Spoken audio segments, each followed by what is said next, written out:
আসসালামু আলাইকুম উকিল সাহেব। ওয়ালাইকুম আসসালাম। আরে শরীফ মিয়া, দাঁড়িয়ে আছেন কে? বসেন। আচ্ছা বসতেছি। তাকে মান হঠাৎ করে আমার কাছে কি মনে করে? আসছিলাম একটা মার্ডার মামলাটা লিয়া খুব ঝামেলার মধ্যে আছে। ও আচ্ছা, বিষয়টা খুলে কন তো শুনি তো। তোতা মেম্বার একটু চিনেন, ওই শালা তো একটা অকাম করে ফেলাছে। ওয়াকাম মানে কি করছে সেই কথা কন।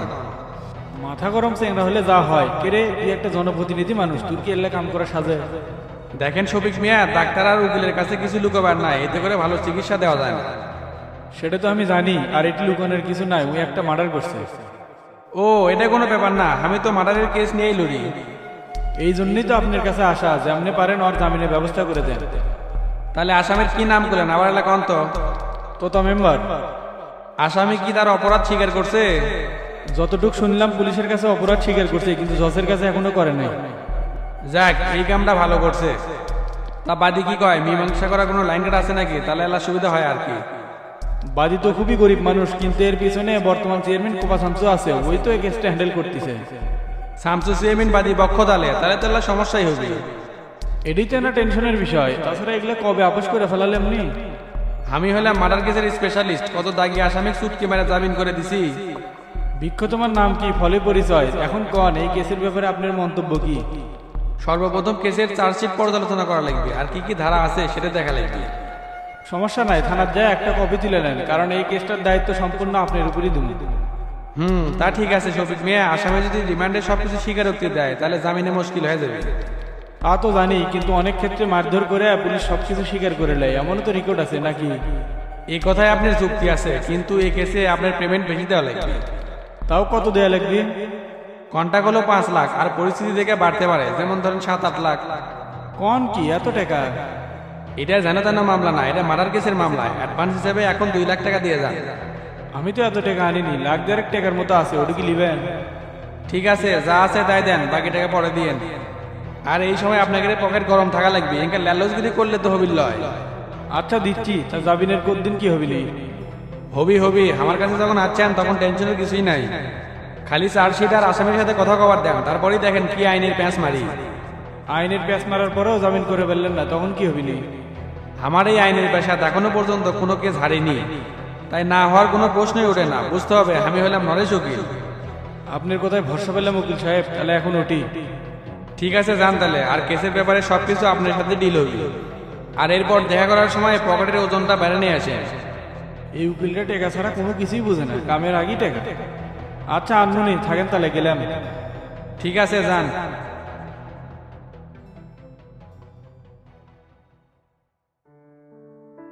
এই কোথা বেচা খাওয়া লোকজনে আমার একেবারেই বিশ্বাস হয় না, শালারা টেকা খাবি আর একের পর এক ডেট দিবি খালি। হাই রে, চকচকা 1.5 লাখ টাকা গুনে দিয়ে আসলাম, কাম হবে কি না হবে আল্লাহ ভালো জানে। জামিনটা যদি করাবার পারল নি, এক কাম ভালোই হলো নি, দেখা যাক কি হয়। মাথায় একটা আইডিয়া হচ্ছে, সবচাইতে ভালো হয় মজনুর বাপের টেকার লোভ দেখে কেসটা মীমাংসা করা। যে টাকা উকিলের পিছনে খরচ করবো সেটা মজনুর বাপে কি দিলাম, এটাই তো উত্তম বুদ্ধি।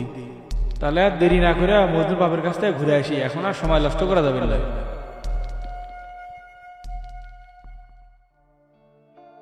ওস্তাদ, ক্যারেটেরা আজকাল তোমার তো খুঁজেই পাওয়া যায় না, ঘটনা কি? কেমনে ভেবেন? আপনি তো হামাক ছাড়া এটি যাচ্ছেন ওটি যাচ্ছেন। কি কর্ম ক? তুই তো সকালে ঘুম থেকে উঠতেই দেরি করিস, একটা ঘুমানো মানুষকে কেমনে ডাক দি? বুঝছি, ভাবি আমাকে ফোন দিয়ে পরে আপনার কাছে পেটে দিল। তোর ভাবি কি করছিলাম যে টেরাগেটি পাঠিয়ে দিও, একটু আগে রূপর সাথে ফোনে কথা হলো। ও তাই তো, ভাবি আমাকে তারা দিয়ে পেটে দিল আর বললো তোর ওস্তাদ নিয়ে বাড়ি চলে আয়। তাই নাকি? এখন তো দেখতেছি তুই রূপর দলে চলে গেছো, আর সব কিছু ভাবির আদেশ মতোই করতেছু, কাহিনী কি? কি যে কন্যা ওস্তাদ, আপনি হলো আমার গুরু আর ভাবি হলো আমার বর্তমান অভিভাবক। বাপুরে, দেখতেছি তলে তলে অনেক দূর সেটিং দিছু। তা বিয়ে করবো নাকি? আরেকদিন যে রূপা বললো টেরাক বিয়ে করার লাগবে, এতক্ষণ যে বুঝলাম ঘটনা কি। বিয়ে করার মতো বয়স তো হয়ে গেছে, বাসময়ের কয়দিন। বুঝছি, শীঘ্রই তুই বিয়ে করার লাগবে। এখন সচিবে খামার রুমে পাঠিয়ে দিত। আচ্ছা ওস্তাদ, দিচ্ছি।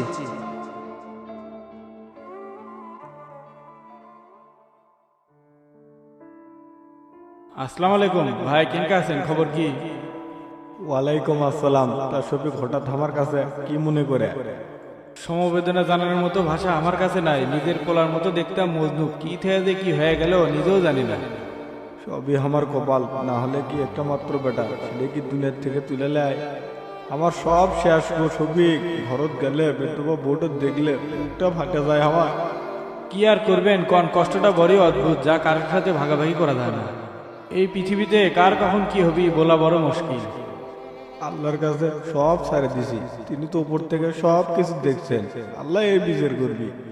সেটা তো অবশ্যই করবি, কিন্তু ভাই কেস চালানোর জন্য প্রস্তুতি কেমন লিখেন? আমি আর কি প্রস্তুতি নেব, গরিব মানুষ নুন আনতে পান্তা ফুরে যায়। মামলাটা ওইভাবেই আছে, দেখা যাক কি হয়। শুনেন ভাই, এই পৃথিবীতে কেউ বেঁচে থাকবি না, সবাইকে একদিন মরা লাগবে, কেউ আগে না হয় কেউ পরে। আপনি কিন্তু এই কেসের মামলা ঠিক মতো চালাবের পারবেন না, তো তা কিন্তু ঠিকই জামিল্লা বাইরে আসবে। তখন খালি কোর্ট একের পর এক ডেট ফেলাবে আর মাসে মাসে হাজিরা দেওয়া লিখবি। মামলা চালান কিন্তু চারটিখানি কথা না। এলে তুমি কি করছো? আমি কি আমার বেটার হত্যার মামলার বিচার পাবো না? এই দেশে বিচার হবে কি না হবে সেটা আমি জানি না, কিন্তু আপনার যে ক্ষতি আছে সেটা কিন্তু কোনোদিনও পোষাবার পারবেন না। না, সেটা কিভাবে সম্ভব? আমি আর আমার বেটা কখনোই ফিরে পাবো না। হ্যাঁ সেটাই, আপনাকে তো আমি সেটাই এতক্ষণ হলে বুঝাবার চাচ্ছি। যাই মরে গেছে তাই তো আর কোনোদিনও ফিরে আসপিল নয়, তার জন্য কয়েক লাখ টাকা ক্ষতিপূরণ পাইলে তাতে তো আর কোনো সমস্যা নাই। কি করছো তুমি? আমি তো কিছুই বুঝতে পারছি না। ক্ষতিপূরণ হিসেবে মাত্র লাখ টাকা? এটা তো কথার কথা। তা ভাই, তো তার নামে আপনি যে কেসটা করছেন এটা কিন্তু ঠেলতে ঠেলতে আপনার ভিটা বাড়িও বেচা লাগবে পারে। কারণ উকিল কোর্ট আর মৌরি টাকা ছাড়া কিন্তু কিছুই বোঝে না। তার সাথে ভালো হয় আমি আপনাকে লাখ 15 টাকা লিয়ে দিচ্ছি, টাকাটা লিয়ে সেনাটা ক্ষমা করে দেন, ক্ষমায় কিন্তু মহত্বের গুণ। তার মানে টাকার বিনিময়ে তুমি কেসটা তুলে লিবে করছো, এই তো? তাছাড়া কি করবেন আর, সারা জীবন বিচারে পিছে ঘুরতে ঘুরতে জীবনই আপনার চলে যাবে। সংসারই আপনার চলবিনি কেঙ্কা করে, আর যদি তো তাকে মাফ করে দেন তাহলে কিন্তু খুব বড় একটা অ্যামাউন্ট পাচ্ছেন। এতে করে আপনার সংসারও ভালো চলবে আর বোর্ডের একটা গতি হবি। ভাই ভাবে দেখেন।